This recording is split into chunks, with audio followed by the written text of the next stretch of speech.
প্ৰশ্ন ভাগি কৰিছিলে, ভাগি মানে দুভাগ, কিন্তু দুইভাগী প্ৰশ্নৰে উত্তৰটো একেটা নিচিনাই লাগিছে। শ্ৰৱণ কীৰ্তনৰ যোগেদি কি তিনিটা কৰ্ম সমাধান কৰিলে ঈশ্বৰমুখী হ'ব পাৰি? ঈশ্বৰৰ নাম শ্ৰৱণ মানে শুনা, কীৰ্তন মানে পঢ়া বা কোৱা। সেই শ্ৰৱণ কীৰ্তন শৰীৰৰ কাণ আৰু মুখৰ দ্বাৰা হয়। সেই কাণ আৰু মুখক সংযত কৰিবলৈ কৈছে, অৰ্থাৎ আমি আংশিক প্ৰকাশ কৰা হ'ব, কিয়নো শৰণ লওঁতে শৰণীয়া গুৰুৱে আপোনাসৱক নিশ্চয় কথাখিনি কৈ দিছে যে বাক্যৰ তিনিটা ধৰ্ম আছে, শৰীৰৰ তিনিটা ধৰ্ম আছে, মনৰ তিনিটা ধৰ্ম আছে। সেই তিনিটা ধৰ্মৰ আমি বাক্যৰ তিনিটা ধৰ্মৰ কথা প্ৰকাশ কৰা হ'ব। শাস্ত্ৰই কৈছে কৃষ্ণ ভকতিত সমস্তৰে অধিকাৰ। কাৰ অধিকাৰ আছে?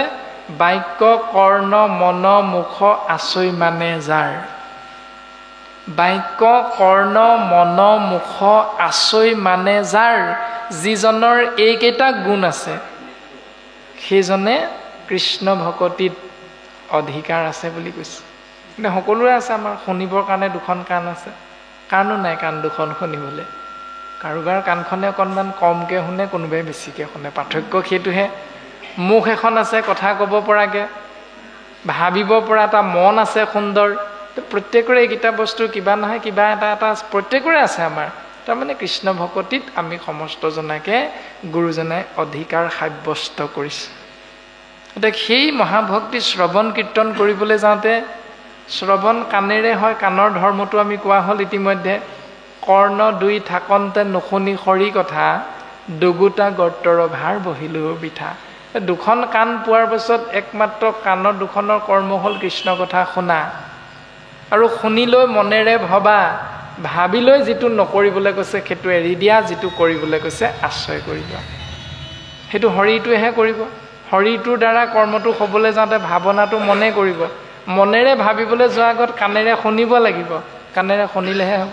কাণেৰে শুনিবলৈ যোৱাৰ আগত কোনোবা এজনে ক'ব লাগিব মুখেৰে, তেতিয়াহে হ'ব।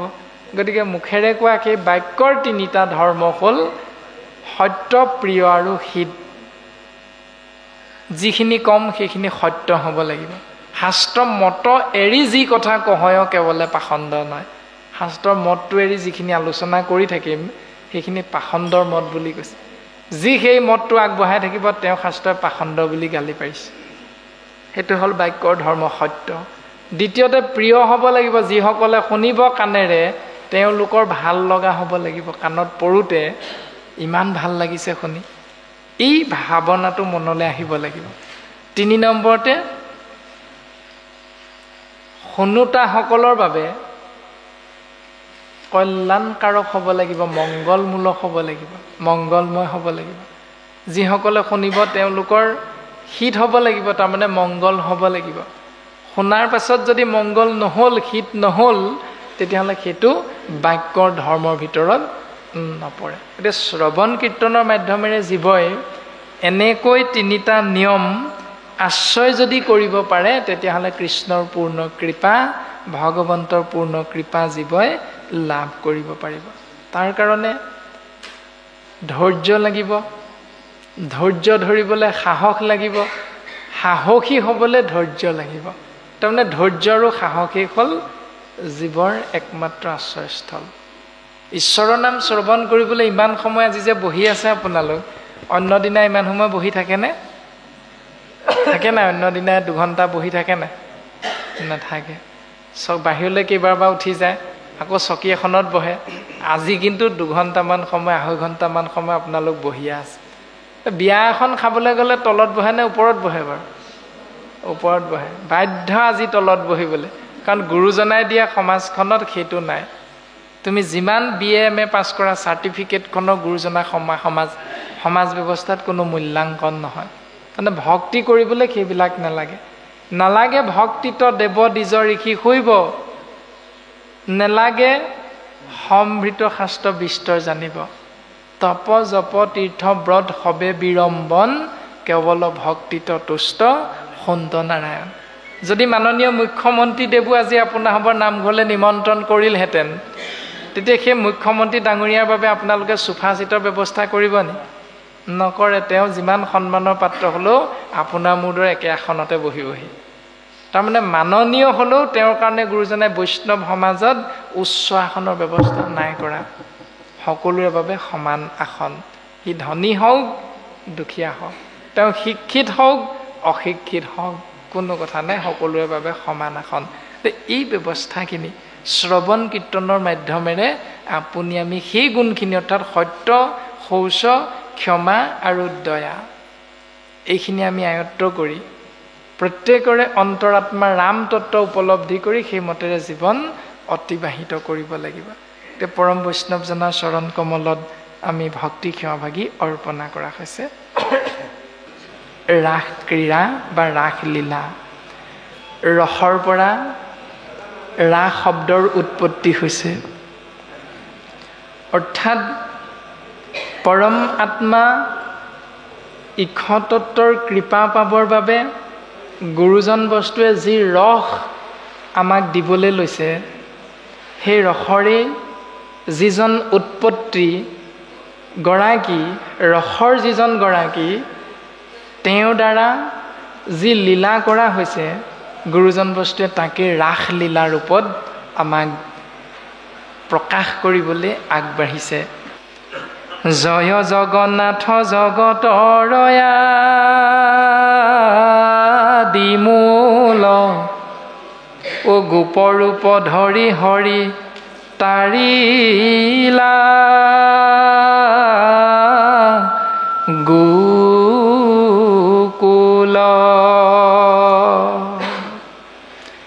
বৃন্দাবনে আনন্দে কৰিয়াৰা ক্ৰীড়া, গুচাইলা গোবিন্দে গোপিকাৰ কাম পীৰা।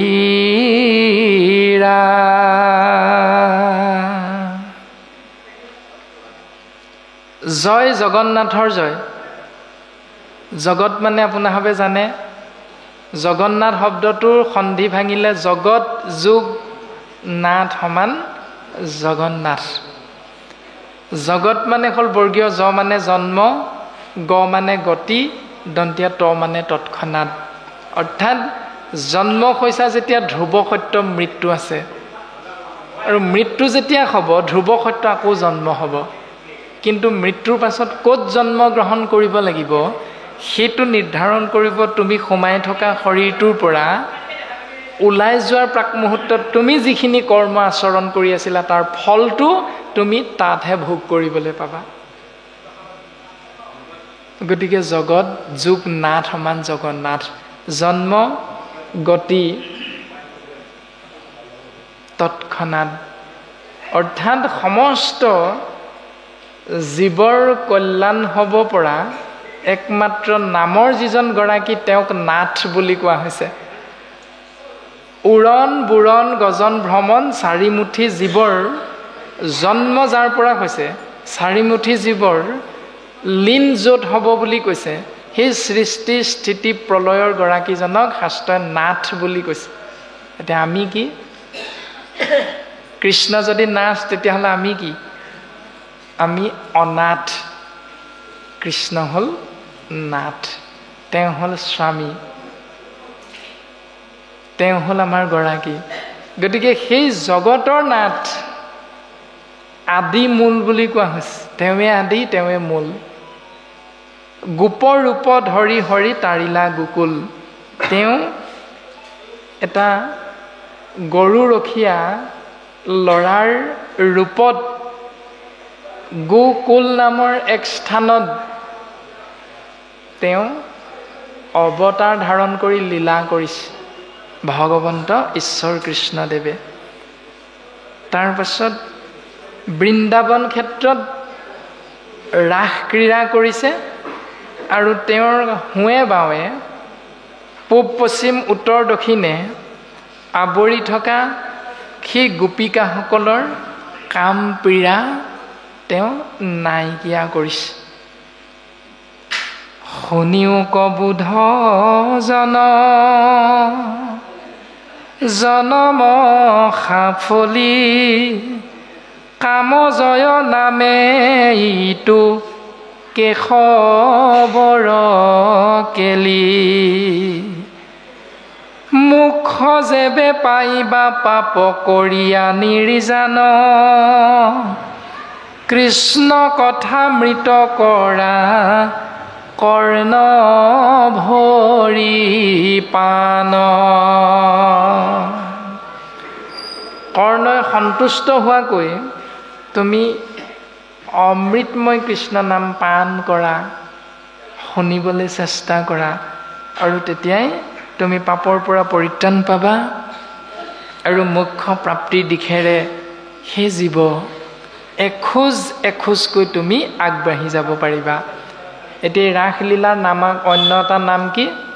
কামজয় কেলি। অৰ্থাৎ এজন হৰিধাৰী মনুষ্যৰ পুৰুষ নামৰ ব্যক্তিজনে মহিলা নামৰ স্ত্ৰী নামৰ ব্যক্তিগৰাকীক চকুৰে দৰ্শন পোৱা মাত্ৰকেই ভাল পোৱা হৈ যায়, সৌন্দৰ্যতা বিচাৰে। যদি শৰীৰটোৰ ছাল ছটা বগা হয়, চকুকেইটা অকণমান চাই থাকিবলগীয়া হয়, তেতিয়া সেইজনৰ প্ৰেমত, সেইগৰাকীৰ প্ৰেমত সেই বাপজন পৰি যায়। তেতিয়াই কামনা বাসনা জাগৃত হয়।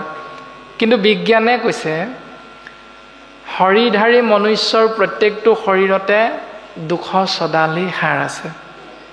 কাৰোবাৰ হাড় 207ডাল আছে নি? কোনোবা এজন শকত যেনিবা খাই বৈ, কোনোবা এজন হৃষ্টপুষ্ট, কোনোবা এজন একেবাৰে ক্ষীণমিন আমাৰ নিচিনা। এতিয়া সেইজনৰ শৰীৰটোত কি 205ডাল বা 204ডাল মানহে হাড় আছে নেকি?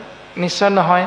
বিজ্ঞানে কৈছে প্ৰত্যেকৰে শৰীৰত 214ডালেই হাড় আছে। এইটো এখন সত্য। এই সত্যটো যেতিয়াই ইয়াত সোমাব, ইয়াৰ পৰা গৈ যেতিয়া হৃদয়ৰ মাজত গাঢ় হৈ অনুভৱ হ'ব, তেতিয়া সন্মুখত থকা সেই নাৰীগৰাকী বগা নে ক'লা সেইটো আপোনাৰ মোৰ দৃষ্টিগোচৰ নহয়। আৰু তেতিয়াই ধুনীয়াটোৰ প্ৰতি আপোনাৰ মোৰ আকৃষ্ট হৈ কামনা বাসনা, কাম ভাৱটো কেতিয়াও জাগৃত নহয়। কাৰণ প্ৰত্যেকৰে শৰীৰটোত 214ডালেই হাড় আছে। আৰু শাস্ত্ৰই সেই সত্যটো কৈছে, শুনিও ক বুধজন জনম সাফলি। বুধ মানে জ্ঞান, সেই জ্ঞানীজন তোমালোকে শুনা, জনমৰ সফলতা যদি বিচাৰা তেতিয়াহ'লে কাম জয় নামে ইটো কেশৱৰ কেলি। ঈশ্বৰ কৃষ্ণদেৱে কৰা এই ৰাস ক্ৰিয়াটো কাম জয় কৰাৰ এটা লীলাহে মাত্ৰ, বেলেগ নহয়। অৰ্থাৎ আমাৰ যে চলি থাকে ঈশ্বৰ কৃষ্ণই বৃন্দাবন ক্ষেত্ৰত 16,000 গোপিনীৰ লগত প্ৰেম কৰিছিল, মই 2জনীহে ভাল পাইছোঁ, তাতে সমাজৰ বুবু বাবা। এনেকুৱা এটা নিয়ম যে আমাৰ চলি থাকে সমাজত, এইটোৰ কথা নাই কোৱা। ঈশ্বৰ কৃষ্ণ মানে পৰমাত্মা, আৰু 16,000 গোপী জীৱাত্মাৰ প্ৰতীক। সেইসকল গোপীয়ে ঈশ্বৰ কৃষ্ণক একান্তভাৱে জীৱাত্মা পৰমাত্মা মিলনৰ খেলা, যিটোক ৰাস ক্ৰিয়াক অনংগ কেলি বুলি কোৱা হৈছে। দেখি আছোঁ কৃষ্ণৰ লগত হাতত ধৰিছে ৰাধাই, আকৌ অন্য কেইগৰাকীমান গোপীয়ে আহি কৃষ্ণৰ হাতত ধৰিছে, কিন্তু সেইটো অনংগ কেলি। অৰ্থাৎ অংগৰ দ্বাৰা কামনাযুক্ত ভাৱনাটো যোগ হোৱা নাই। অংগই অংগই স্পৰ্শ নকৰাকৈ মনৰ ভাৱনাৰ যোগ হৈছে। সেইকাৰণে ইয়াক অনংগ কেলি বুলি কোৱা হৈছে। কামজয় মানে কাম, ক্ৰোধ, লোভ, মোহ, দম্ভ, দেশ্য, অহংকাৰ, এইবিলাক শৰীৰটোৰ পৰা আঁতৰ কৰিব পৰা যিটো নিয়ম, সেই নিয়মটো গুৰুজনে আমাক ৰাস ক্ৰিয়াৰ মাধ্যমেৰে দৰ্শন কৰাইছে। এৰাম শৰৎ কালৰ ৰাত্ৰি আতি বিতুপন বহুবিধ পুষ্পে বিকশিত বৃন্দাবন দেখি যোগ মায়া বলে হৰি খেত হিত ৰাস ক্ৰীড়া কৰিতে কৃষ্ণৰ ভৈল চিত্ত। যোগমায়াক আশ্ৰয় কৰিছে ভগৱন্ত পুৰুষে। যি যোগমায়া ভগৱন্তৰ দ্বাৰা সৃষ্টি, সেই যোগমায়াক নিৰ্দেশ দি গোপীসকলৰ মন হৰণ কৰি বাকীসকলৰ দৰ্শনটো ভ্ৰষ্ট কৰি বিভ্ৰান্তি কৰি ভগৱন্ত পুৰুষে শৰৎকালৰ ৰাত্ৰি আজিৰ দিনটোতেই পূৰ্ণিমাৰ দিনটোতেই গোপীৰ লগত জীৱাত্মাৰ লগত পৰমাত্মাই মিলনৰ খেলা কৰিছে। আৰু আমি সকলোৱে বুজি পাওঁ, গুৰুজন বস্তুৱে আমাক সিদ্ধান্ত দিছে, কৰ্ণ পথে ভকতৰ হিয়াত প্ৰৱেশী হৰি দুৰ্বাসনা হৰে সমস্তই। যেহেন শৰৎ কালে জলৰ যতে কমল স্বভাৱতে নিৰ্মল কৰয়। তাৰমানে বৰ্ষাকালৰ যি ঘোদা পানী, সেই ঘোদা পানীটোৰ পৰা শৰৎকাল আগমন হোৱাৰ লগে লগে চূণ DDT পাউডাৰ একো ব্যৱহাৰ নকৰাকৈ সেই পানীটোৰ পৰা শৰৎকালত ফটফটীয়া হৈ যায়, নিৰ্মল হৈ যায়।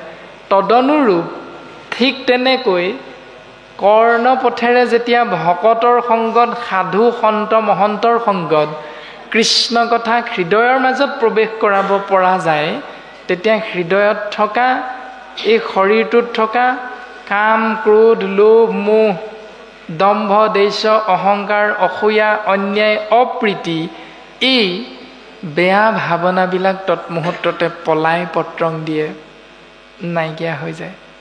হৈছে নাই কিন্তু আমি নিজেহে আকৌ বুজি পাম, সেইটো আকৌ নিজৰ বস্তুহে। শাস্ত্ৰই কৈছে সেইবিলাক নাইকিয়া হৈ যায়, কিন্তু গৈছেনে নাই যোৱা, পঠিয়াব পাৰিছোনে নাই পৰা, সেইখিনি আকৌ আমি নিজে নিজেহে বুজি পাম আমাৰ কৰ্মখিনিত। নামঘৰৰ বাটচৰা ভাগ কোনোবা এজনে দান দিলে, বোলে মই দিম, কিন্তু বাটচৰাটোৰ ফলকখনত মোৰ দেউতাৰ নামটো ডাঙৰকৈ লিখি দিব লাগিব, দাতা আমুকৰ সোঁৱৰণত বাটচৰা দাতা আমুকৰ নাম। 2 লাখ টকা খৰচ কৰি বাটচৰা বনাই দিলোঁ। সেই একেজন ব্যক্তিয়ে টাউনলৈ গৈ যেতিয়া ট্ৰেফিক পইণ্টত ৰৈ থাকিম, কোনোবা এজন ভিক্ষাৰীয়ে যেতিয়া দাদা 10 টকা দিয়ক বুলি ক'ব, তেতিয়া আকৌ খুচুৰা নাই বুলি তাক যদি খেদি পঠিয়াই দিওঁ, তেতিয়াহ'লে তাৰ মাজত আকাশ পাতাল পাৰ্থক্য। গতিকে শাস্ত্ৰই কোৱা সেই নিয়মটো আমি নিজৰ কৰ্মতহে বুজি পাম যে আমাৰ ভক্তি হৈছে নাই। শাস্ত্ৰ পঢ়ি পঢ়ি শাস্ত্ৰ শুনি শুনি সেই নিয়মটো আমাৰ কৰ্মক্ষেত্ৰত হৈছেনে নাই হোৱা, সেইটো নিজেহে বুজি পাম। শাস্ত্ৰই কিন্তু যায় বুলি কৈছে। এৰা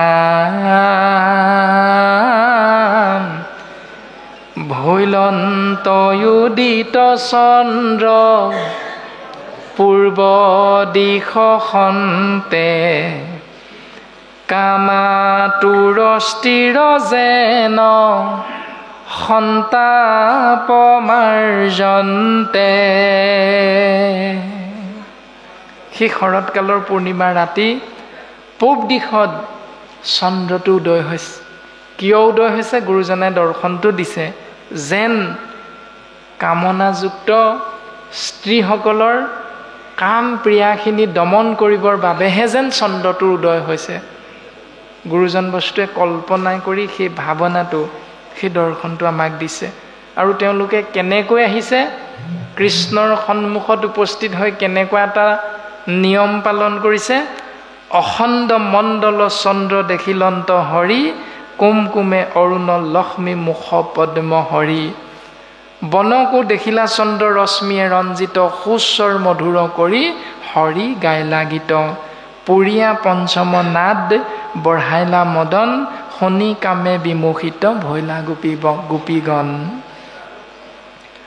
অখণ্ড মণ্ডল মানে খণ্ড নোহোৱাকৈ এটা গোল হৈছে। চন্দ্ৰটো পূৰ্ণিমা ৰাতি অকণমানো নাথাকে আৰু পূৰ্ণ হ'বলৈ, সম্পূৰ্ণ ৰূপত চন্দ্ৰ প্ৰকাশ হৈছে। অখণ্ড মণ্ডল চন্দ্ৰ ভগৱন্ত পুৰুষে আকাশ মাৰ্গত দৰ্শন পাইছে।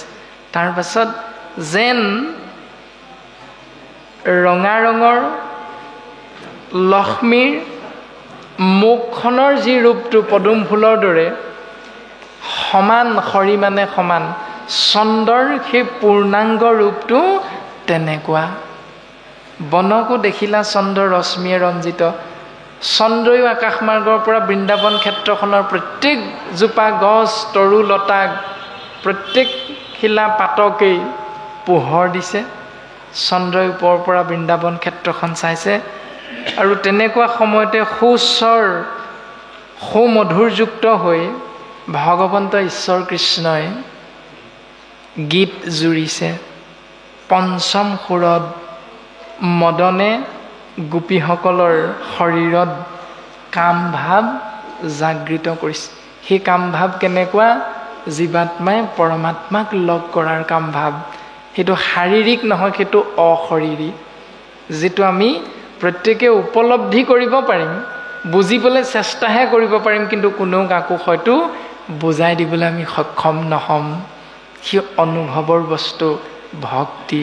তাৰ পাছত সিদ্ধান্ত দিছে, চিতত ধৰিলা কৃষ্ণে এৰি কৰ্ম আন, মধুৰ মূৰ্তিক মাত্ৰ মনে কৰে ধ্যান। যিটো গুৰুজনে আমাক দৰ্শন কৰাইছে।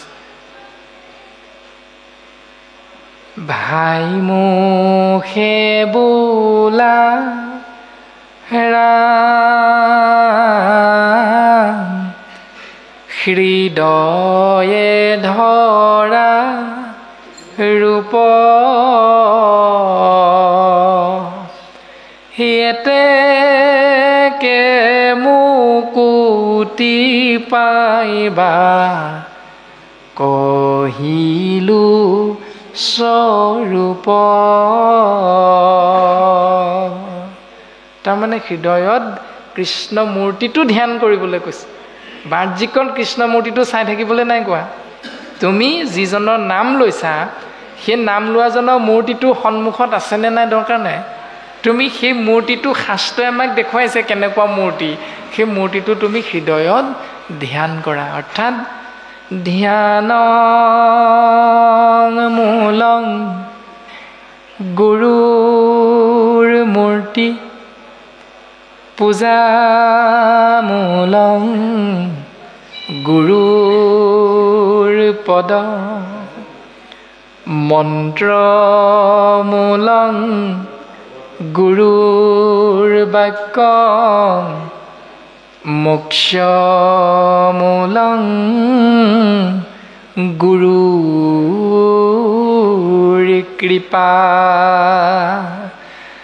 গুৰুৰ কৃপাহি কেৱলম, গুৰুৰ কৃপাহি কেৱলম, গুৰুৰ কৃপাহি কেৱলম।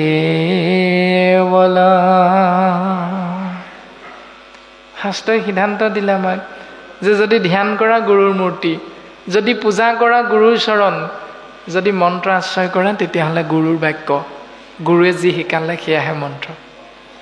তেতিয়া তোমাৰ কি লাভ হ'ব? মোক্ষ প্ৰাপ্তি হ'ব। প্ৰমাণ 4 বেদ 14 শাস্ত্ৰ 17 পুৰাণ লিখি দিগ্ভ্ৰান্ত হোৱা, পথভ্ৰষ্ট হোৱা ব্যাসৰ গুৰু আছিল দেৱৰ্ষি নাৰদ। তাৰপাছত দস্যু ৰত্নাকৰৰ গুৰু আছিল দেৱৰ্ষি নাৰদ। ৰাম নাম আশ্ৰয় কৰিলে বাল্মীকিলে উত্তৰণ ঘটিল।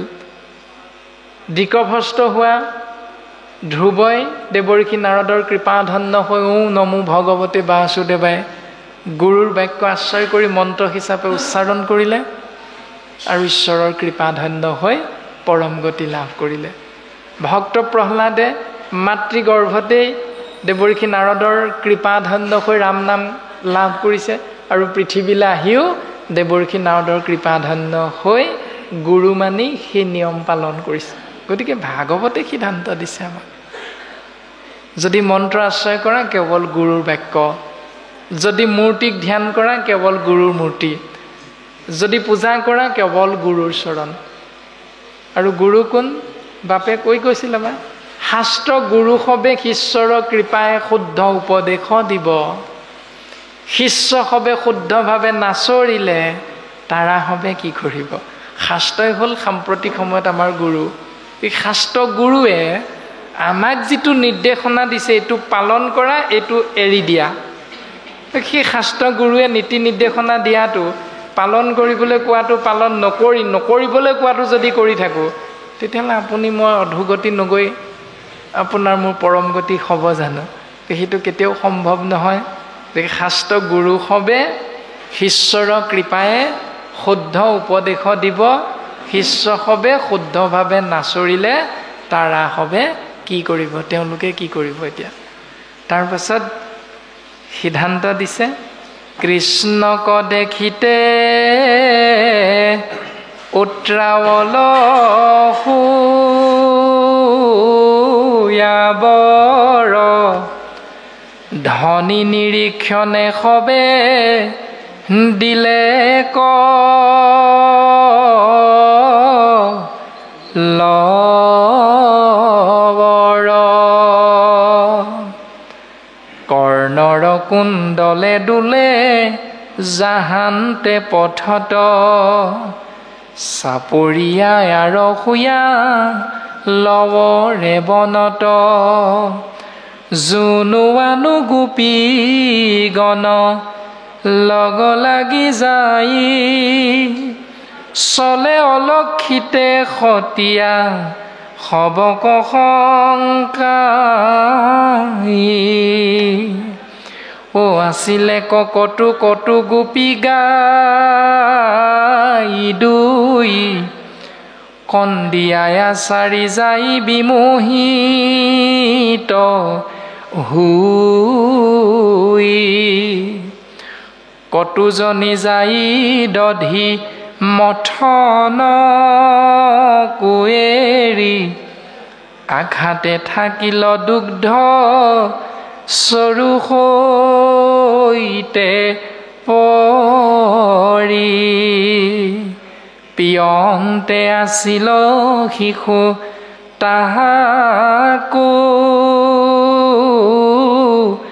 নগনি, পতি শুশ্ৰূষা কুৱেৰি যাই কটুজনী, মানজন্তে আছিল কটু গোপী কালি পন্তে, আধা ভুঞ্জা শুয়া কটু যাই লৱৰন্তে।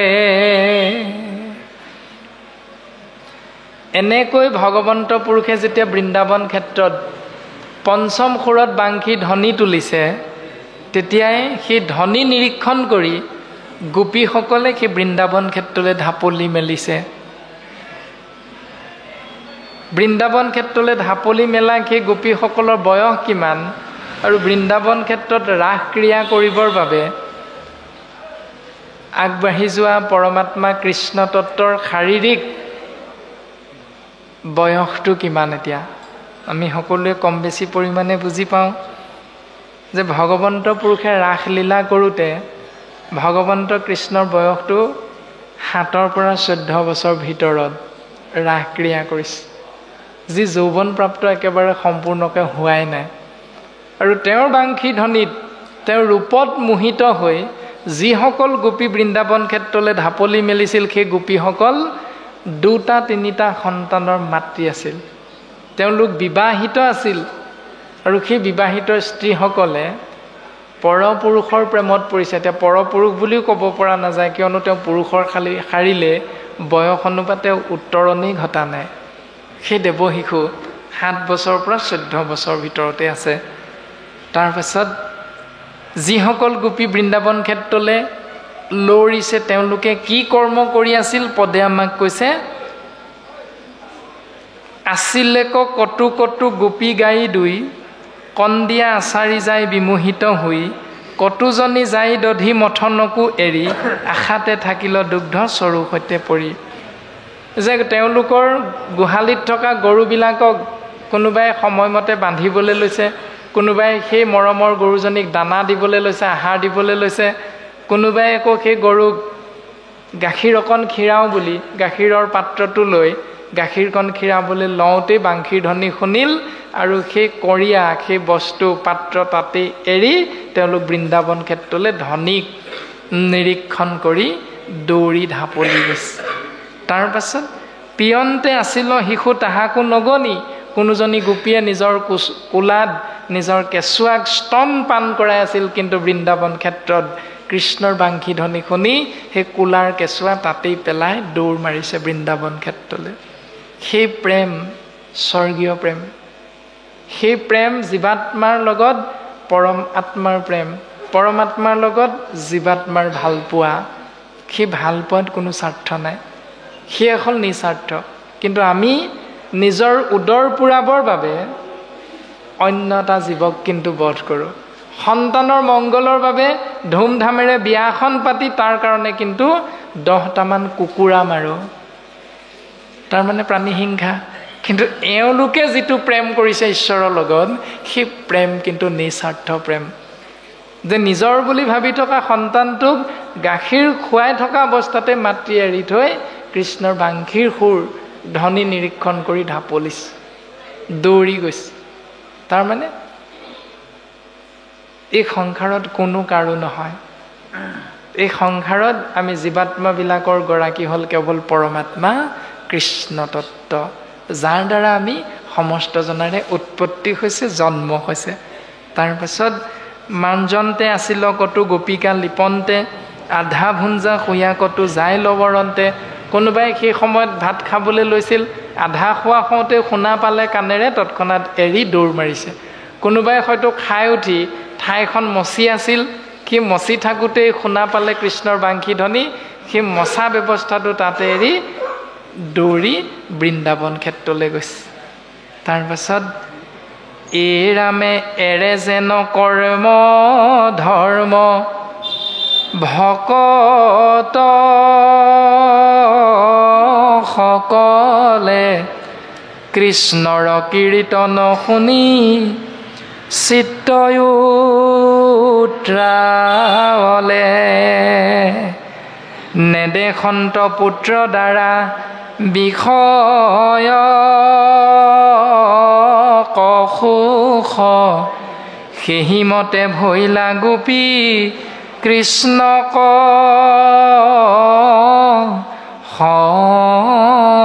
সন্মুখ।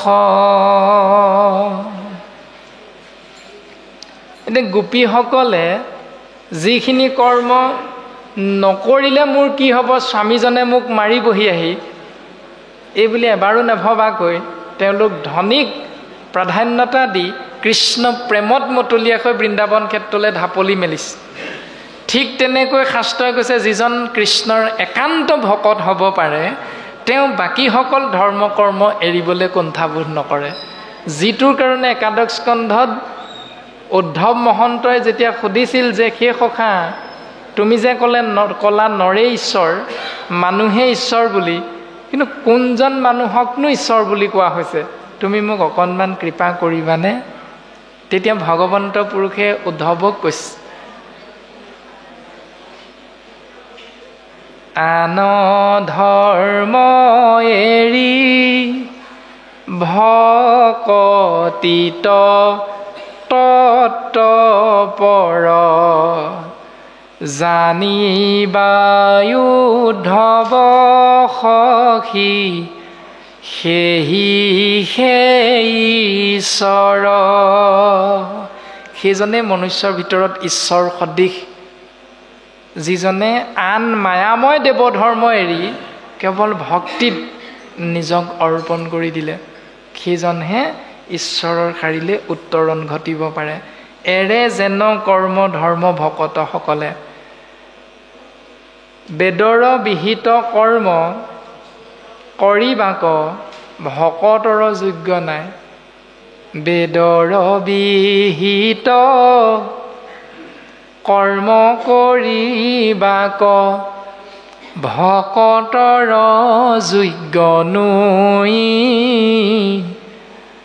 যদি মোহ হুয়া কৰে ধৰ্ম কৰ্ম, ভকতিত ভ্ৰষ্ট যায়।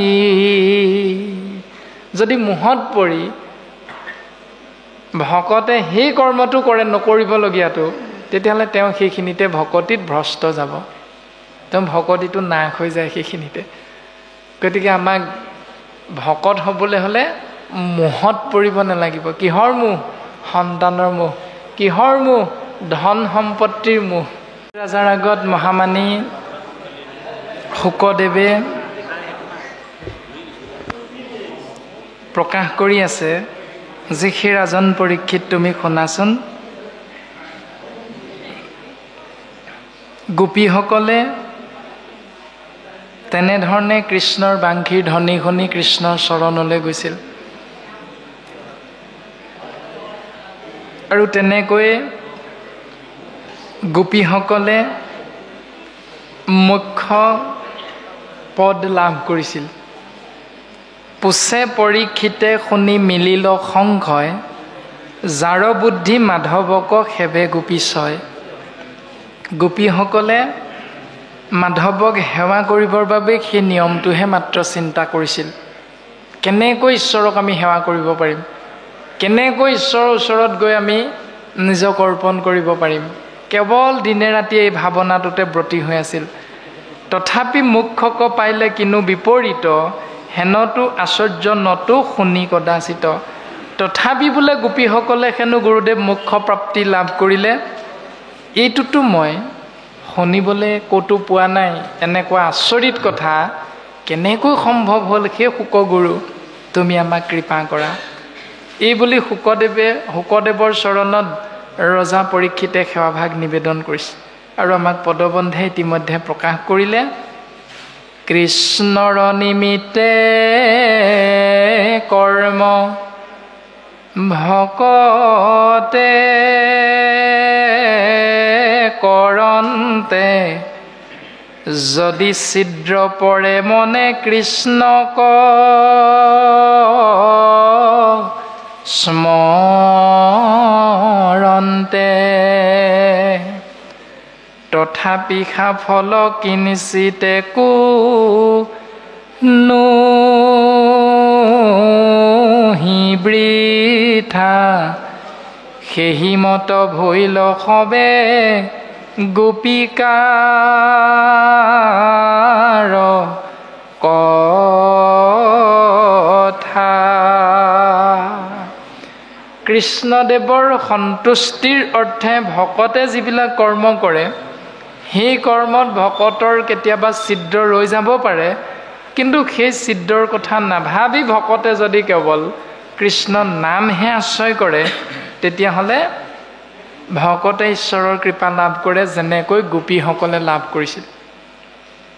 এতিয়া আমি ভকত ধৰি লওক, আজি নামঘৰত উপবিষ্ট হৈ থকা আমি সমস্ত জনা ভকত, আমি কৃষ্ণ নামটো কিয় আশ্ৰয় কৰোঁ? এতিয়া প্ৰশ্নটো আমি নিজক সুধিব লাগে প্ৰত্যেকে।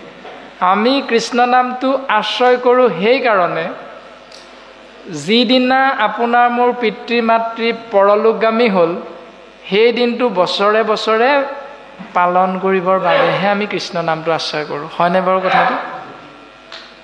তাৰ আগত আপোনাৰ মোৰ সময় নাই, কৰ্ম ডিউটিলৈ যাবই লাগিব।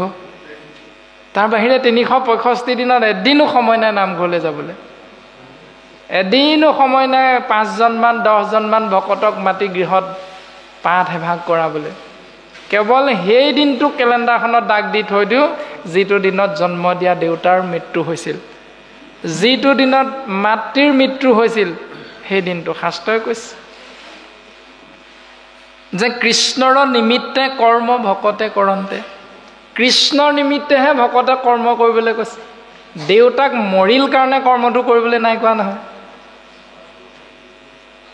দেউতা মৰিল সেইকাৰণে কৰ্ম কৰিছোঁ, সেইটো হ'ল স্বাৰ্থ। দেউতা নাই মৰা তাৰমানে তুমি কৃষ্ণ অৰ্থে কৰ্ম নকৰিবা নেকি? যদি কৰিছা তেতিয়াহ'লে সেইটো ভক্তিৰ পূৰ্ণাংগ ৰূপটো।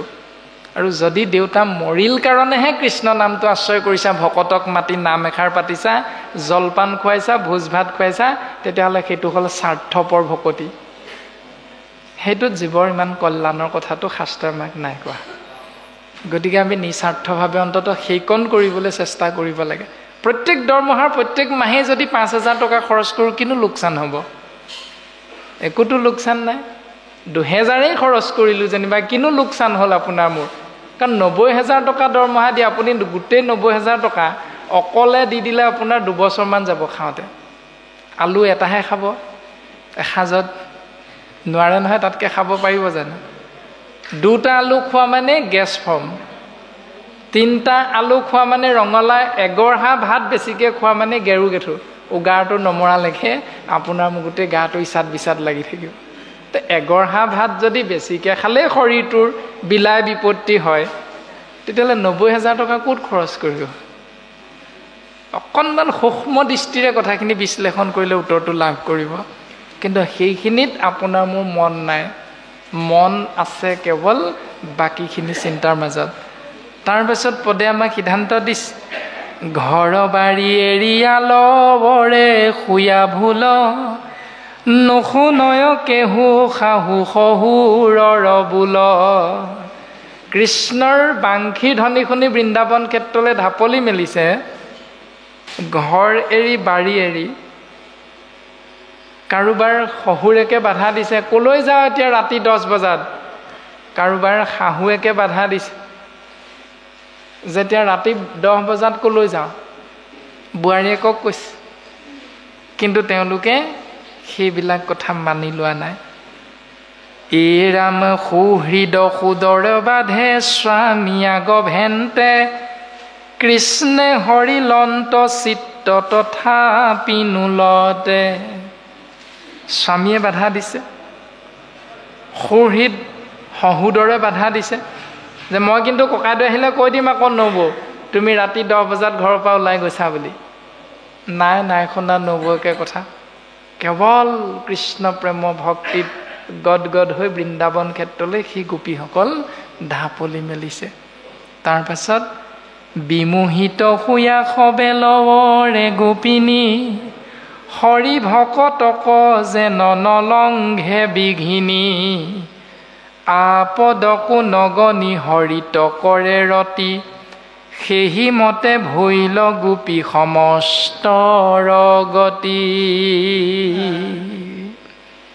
বিপদ আপদ বাঘ সিংহৰ ভয় এইবিলাক মনলৈ নাই অহা কেৱল কৃষ্ণৰ চৰণত চিত্ত অৰ্পিত হৈ গ'ল সেয়াই হ'ল ভক্তি শাস্ত্ৰই এই সিদ্ধান্তটো আমাক দিছে বাজ শুইবে কটু গোপী নপাইল গৃহৰ কোনোবাই বাংশীৰ ধ্বনি শুনি ওলাই যাবলৈ লওঁতে স্বামীজনে দুৱাৰ দাং দি ৰাখি দিছে কলৈ যাওঁ ইমান দিনে ক'ত গৈছিলি মই চাইহে আছিলোঁ আজি কিন্তু ওলাব নোৱাৰো সাৱধান দুৱাৰ বন্ধ কৰি দিলে আৰু শাস্ত্ৰই কৈছে বাজ শুইবে কটু গোপী নপাইল গৃহৰে ঘৰৰ পৰা কোনো গোপী বাহিৰ ওলাবলৈ নাপালেই তেনেতে ৰাখিল দুৱাৰ বান্ধি স্বামী যে দেৱৰে স্বামীয়ে দেৱৰে দুৱাৰখনত হুক লগাই দুৱাৰ মুখতে ৰৈ আছে কেনেকৈ যাওঁ আজি চামটোক কৰিবে নপাইল মনোৰথ কষ সাংগ কৃষ্ণৰ বিৰহ বহ্নি দহে সৰ্ব অংগ মনৰ যি কামনা আছিল কৃষ্ণৰ চৰণত সেৱা জনাব কৃষ্ণৰ বদন দৰ্শন পাব চকুৰে ওচৰৰ পৰা কৃষ্ণৰ লগত খেলা কৰিব মনৰ আনন্দত এই যি হেঁপাহ আছিল এই হেঁপাহটো পূৰণ নহ'ল আৰু সেইকাৰণে কি কৰিছে কৃষ্ণক লগ পোৱাৰ যি হেঁপাহ এই হেঁপাহটো পূৰণ নোহোৱাৰ কাৰণে বিৰহ বহ্নি দহে সৰ্ব অংগ হা কৃষ্ণ কৃষ্ণ ইয়াতি মুখে মাত্ৰ ৰৰে কটু উঠে বসে কটু পৃথিৱীত পৰে কাঢ়ে সোঁৱনি শ্বাস আকুল কৰে মন চক্ষু মুন্দি চিন্তে প্ৰাণ কৃষ্ণৰ চৰণ শৰীৰটো গৃহৰ মাজত আছে কিন্তু মনটো কৃষ্ণ চৰণত আছে। এই সিদ্ধান্তটো দিছে। ধ্যানত প্ৰভুক পাই প্ৰেমে আলিংগিল, তাসম্বাৰ পৰম ভাৱনা উপজিল। মিলিল আনন্দ ভৈল সৰ্বাংগে পুলক, ধাৰাই বহয়াতি নেত্ৰৰ লোতক। কৃষ্ণৰ বিৰহ তাপে পাপ গৈল ক্ষয়, আলিংগনে ভৈল ভোগ যত পুণ্য ছয়। কৃষ্ণক চিন্তন্তে কৰ্ম বন্ধে ভৈল ক্ষীণ, এৰি তনু তেখনে কৃষ্ণত গৈল লীন। তাৰপাছত কৃষ্ণৰ চিন্তাত থাকোঁতে থাকোঁতেই এটা সময়ত গোপীৰ শৰীৰৰ পৰা আত্মাতত্ব ওলাই গুচি গ'ল। তথাপিতো সেই গোপীসকলে মোক্ষ প্ৰাপ্তি হৈছে, অৰ্থাৎ লীন মুক্তি, নিৰ্বাণ মুক্তি লাভ কৰিছে। কিন্তু এই নিৰ্বাণ মুক্তি গোপীসকলৰ যেতিয়া হ'ল, অভিশপ্ত পৰীক্ষিত আচৰিত হৈ গৈছে। কি আচৰিত কথা শুনালে গুৰুদেৱ। কৃষ্ণৰ কথা ভাবি ভাবি মৃত্যু হোৱাৰ কাৰণেই গোপীসকলে মোক্ষ প্ৰাপ্তি পাইছে। এইটোতো আচৰিত কথা, মইতো আজিলৈকে এইবিলাক কথা শুনা নাই গুৰুদেৱ, তুমি মোক ভালকৈ বুজাই কোৱাচোন।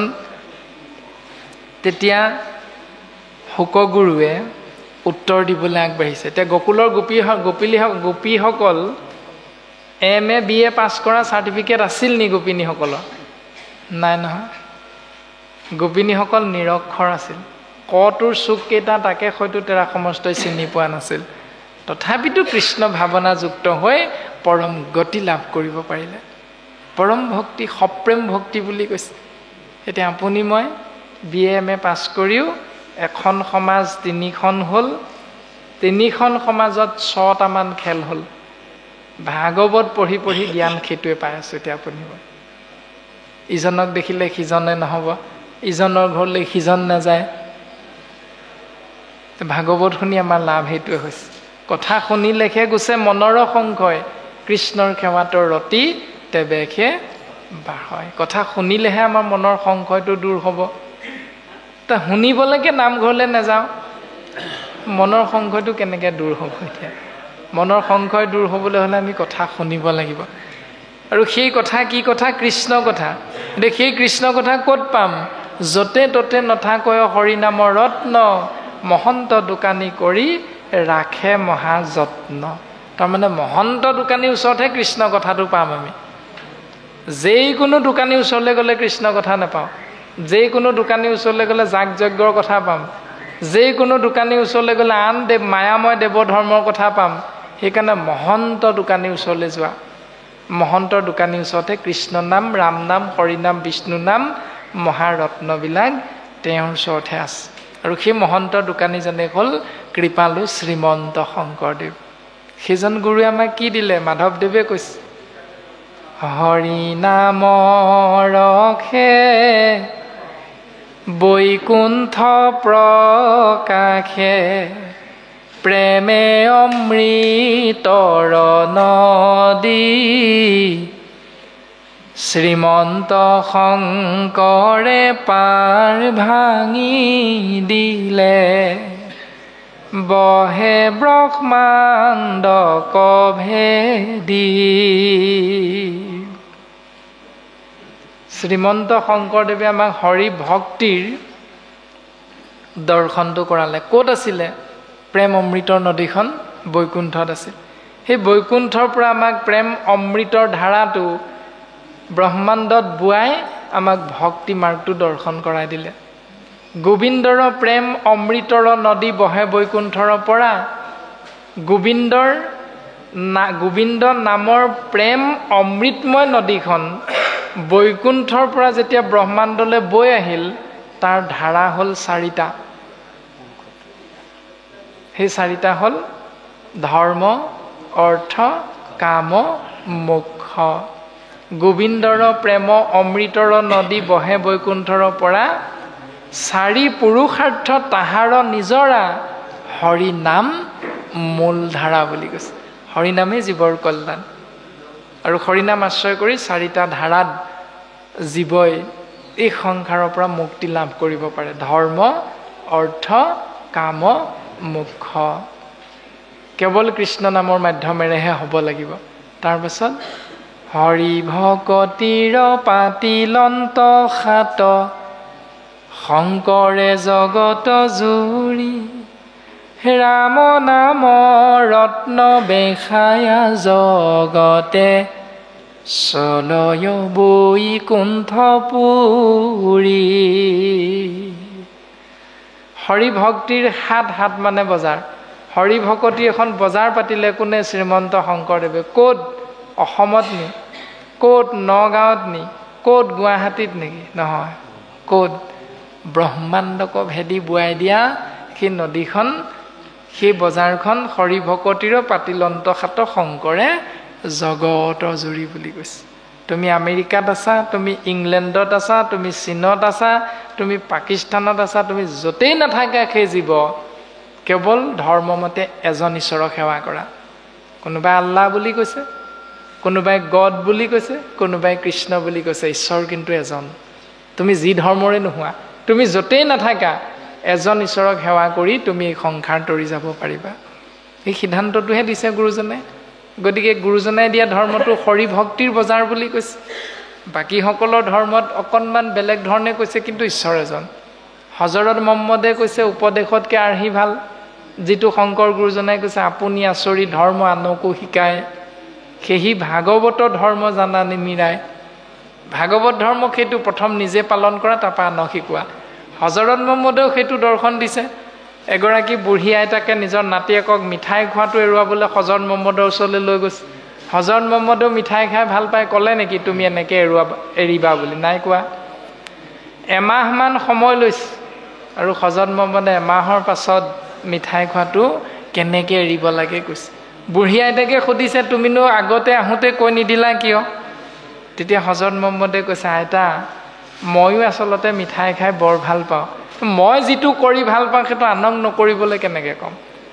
মাতৃগৰাকীৰ স্বভাৱটো যদি ভাত ৰান্ধোতে কাণত মোবাইলটো লৈ কথা পাতি পাতি ভাত ৰন্ধন কৰা স্বভাৱ আছে, আপুনি মই যিগৰাকী কন্যাক জন্ম দিছোঁ তেওঁ সদায় এইটো স্বভাৱ যেতিয়া দেখি থাকিব, তাইক যেতিয়া ঘৰলৈ বিয়া দিব তাইক সেইটো স্বভাৱেই লৈ ল'ব। গতিকে আপুনি আচৰি ধৰ্ম আনকো শিকায়। যিটো হজৰত মহম্মদে কৈছে উপদেশতকৈ আৰ্হি ভাল। আৰু ভগৱান বুদ্ধদেৱে কৈছে আত্মদীপো ভৱ, নিজে নিজৰ পোহৰ হোৱা। মাধৱ গুৰুজনাই কৈছে ভগৱন্ত ভক্তিযুক্ত পুৰুষৰ আত্মবোধ, যে ভগৱন্তক ভক্তিৰ মাধ্যমেৰে পাব পাৰিবা পুৰুষৰ আত্মবোধ, অৰ্থাৎ সেই জীৱ তুমি নিজক বিশ্লেষণ কৰা। বুদ্ধদেৱে কৈছে আত্মদীপো ভৱ, নিজেই নিজৰ পোহৰ হোৱা। প্ৰত্যেকজন ধৰ্মগুৰুৰে দৰ্শন একেটাই, কিন্তু আমি বুজিবলৈ হয়তো অকণমান টান পাওঁ। প্ৰত্যেক ধৰ্মৰে ধৰ্মগ্ৰন্থখনৰ নাম আমি জানো। হিন্দু ধৰ্মৰ ধৰ্মগ্ৰন্থখনৰ নাম হ'ল গীতা, মুছলিম ধৰ্ম আৰু খ্ৰীষ্টান ধৰ্মৰ ধৰ্মগ্ৰন্থকেইখনৰ নাম বাইবেল আৰু কোৰাণ। আমি জানো প্ৰত্যেকেই তেনেকৈ ধৰ্মগ্ৰন্থৰ নামবিলাক। আৰু সেই ধৰ্মগ্ৰন্থক আশ্ৰয় কৰি ঈশ্বৰক উপাস্য তত্ত্বক আৰাধনা কৰাৰ স্থানকেইডোখৰ নাম কি কি? হিন্দু ধৰ্মত মন্দিৰ, ইছলাম আৰু খ্ৰীষ্টানত মছজিদ আৰু কি? গীৰ্জা, যিটো ইংৰাজীত চাৰ্চ বুলি কয়। এতিয়া প্ৰত্যেকটো শব্দ ইংৰাজীত বানান কৰি চাওকচোন। মন্দিৰ MONDIR 6টা বৰ্ণ আছেনে হিন্দু ধৰ্মৰ মন্দিৰত? আৰু ধৰ্মগ্ৰন্থখনৰ নাম কি? গীতা, GEETA গীতা। কেইটা আছে? 5টা। GEETA 5টা আছে। তাৰমানে 6ৰ পৰা 5টো বিয়োগ কৰি দিয়ক, 1 পাব। তাৰমানে হিন্দু ধৰ্মৰ মূল দৰ্শনটো হ'ল এক ঈশ্বৰবাদ। খ্ৰীষ্টিয়ানৰ চাৰ্চ, গীৰ্জাৰ ইংৰাজী নাম চাৰ্চ। চাৰ্চটো বানান কৰি চাওক, 6টা বৰ্ণ পাব। তাৰপাছত যিখন ধৰ্মগ্ৰন্থ, ধৰ্মগ্ৰন্থখনৰ ইংৰাজীত বানান কৰি চাওক, 5টাই পাব। 6ৰ পৰা 5 বিয়োগ কৰি দিয়ক, উত্তৰ 1। তাৰমানে তেওঁলোকৰ ধৰ্মটো এক ঈশ্বৰবাদ। প্ৰত্যেক ধৰ্মৰ ধৰ্মগুৰুৱে সিদ্ধান্ত এইটোৱে দিছে, ঈশ্বৰ এজন, বিভিন্নজন নহয়। কিন্তু আমাৰ হিন্দু ধৰ্মত সনাতন ধৰ্ম বুলি কৈ এছামে বিভিন্নজন দেৱ দেৱতাক পূজা কৰা, অৰ্চনা কৰা সেই নিয়মটো প্ৰচলন কৰিছে। সনাতননো কোন সেইটোকে আজিলৈকে বেদৰ মতে, শাস্ত্ৰৰ মতে উপলব্ধি কৰিবলৈ, অনুভৱ কৰিবলৈ চেষ্টা কৰা নাই। সনাতন মানে ঋষিমুনিসকলে দিয়া ধৰ্মটোৰ নাম হেনো সনাতন ধৰ্ম। এইটো কোন যুক্তিমতে সত্য? সনাতন মানে এক ইশ তত্ত্ব, যি কোনো নাথাকোঁতেও অকলহৰে আছে সেই তত্ত্বটো, যি সকলোবিলাক তত্ত্ব থাকোঁতেও তেওঁ আছে, যি কোনো নাথাকোঁতেও তেওঁহে থাকি যাব, সেইটোৱে হ'ল সনাতন। এতিয়া সেই সনাতন শাস্ত্ৰই কৈছে কৃষ্ণ তত্ত্ব। নীতি নিয়মখিনি কোনোদিন নাথাকে, নীতি নিয়মখিনি সদায় সলনি হৈ গৈয়ে থাকিব। এটা সময়ত টিভিটো আছিল, বাতৰি চাই চাই বহি আছিল আপোনালোক দেউতাসকল, এতিয়া টিভি কোনোবাই চায়নে? সেইটো চোৱা নিয়মটো গুচি গ'ল। এটা সময়ত কাগজৰ বাতৰিখনলৈ অপেক্ষা কৰি আছিল, এতিয়া কাগজৰ বাতৰি কোনোবাই লয়নে বাৰু? মোবাইলটো মেলিলেই বিশ্বৰ খবৰটো পায়। ঘড়ী পিন্ধা এটা অভ্যাস আছিল এটা সময়ত, আজিকালি মোবাইলটো হ'লেই হৈ গ'ল। ঘড়ী পায়, টিভি পায়, বাতৰি কাকত পায়, গোটেই মোবাইলটোতে ৰেডিঅ'ৰ পৰা আদি কৰি প্ৰত্যেকটো বস্তু সোমাই গ'ল। যুগৰ যুগতি নিয়ম সদায় একে হৈ কেতিয়াও নাথাকে, আৰু নিয়ম কেতিয়াও সনাতন ধৰ্ম হ'ব নোৱাৰে। সনাতন হ'ল এক সৰ্বশক্তিমান তত্ত্ব, যাক মনৰ ভাৱনা অনুসৰি প্ৰত্যেকেই নিজৰ নিজৰ ভাৱনা অনুসৰি নামাকৰণ কৰে। কোনোবাই কৃষ্ণ, কোনোবাই যদুনন্দন, কোনোবাই মাধৱ, কোনোবাই শিৱ আদি বিভিন্ন নামেৰে নামাকৰণ কৰে। কিন্তু শাস্ত্ৰই একেজনৰ কথাই কৈ আছে, কাৰণ ভগৱন্তৰ নাম অনন্ত কোটি বুলি কোৱা হৈছে। সেই অনন্ত কোটি নামৰ গৰাকী কৃষ্ণ তত্ত্বই হ'ল সনাতন। আৰু তেওঁক কোনে সেৱা কৰিছিলে? ঋষিমুনিসকলে নেকি? নহয়, তেওঁক সেৱা কৰি থাকে তিনিজন বিশেষ তত্ত্বই। সেই তিনিটা তত্ত্ব হ'ল ব্ৰহ্মা, ৰজগুণত ব্ৰহ্মা, তম গুণত শিৱ, শতগুণত বিষ্ণু। এই তিনিজনে সদায় এজনক সেৱা কৰি থাকে, সেইজনক হ'ল সৰ্বশক্তিমান ঈশতত্ত্ব কৃষ্ণ। সেই তিনিজনে হ'ল আমাৰ পিতা।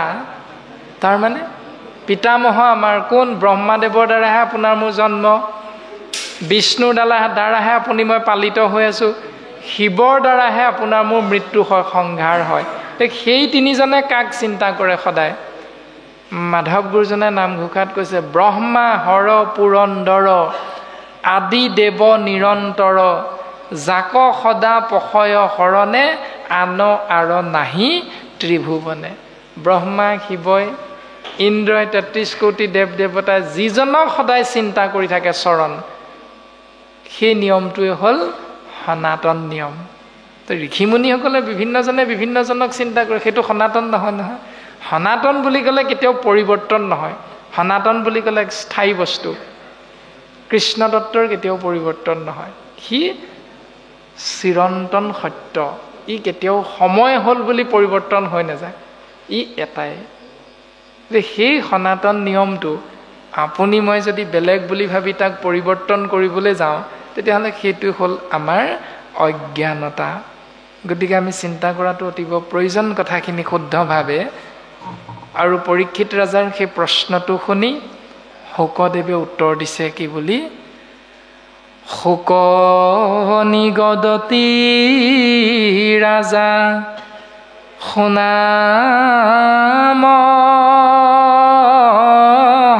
মহাশয়, গোপিকাৰ মুখ দেখি নহিবা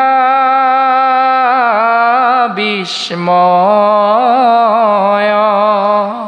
গোপীসকলৰ মুখ্য প্ৰাপ্তি দেখি তুমি আচৰিত নহবা ৰাজন পৰীক্ষিত। কিয় জানানে? দেশ কৰি শিশু পালে লভিল মুকুতি, বুদ্ধি কণা পেশে মহৌষধীৰ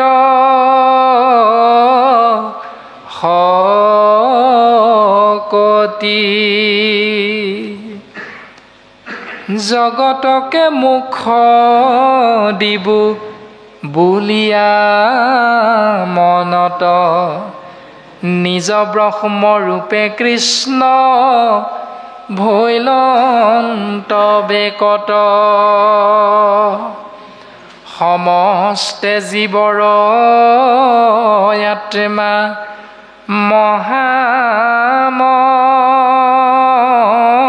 মহামহেশ্বৰ, তাহান্তু সংশয় কৰে কমন পামৰ।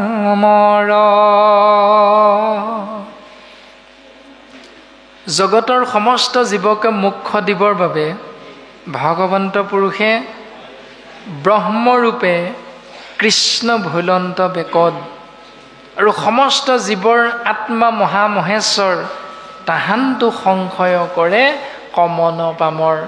তেওঁ সংশয় কৰিছে,